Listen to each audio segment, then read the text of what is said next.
उत्तराखंड के शक्तिशाली देवों में से एक देवताल बाबा न्यायकारी देवता के नाम से भी जाने जाते हैं। इनके गुरु श्री गणमहेश्वर महाराज हुए।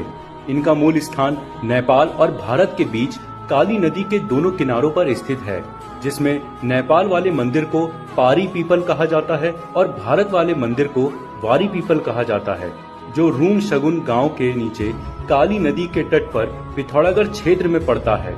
इनके मंदिर में जाने के लिए 15 दिन का चोखा खाना पड़ता है और मंदिर क्षेत्र से एक कंकड़ भी नहीं ले जा सकते हैं, वरना यह देवता उनके साथ चल देते हैं।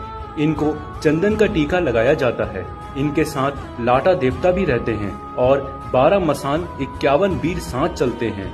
इनके मंदिर के पुजारी नेपाल के ब्राह्मण होते हैं। एक फूल की भेंट से खुश हो जाने वाले यह बड़े दयालु देवता हैं, जो अपने भक्तों को कभी निराश नहीं करते हैं। जय हो देवताल बाबा आपकी।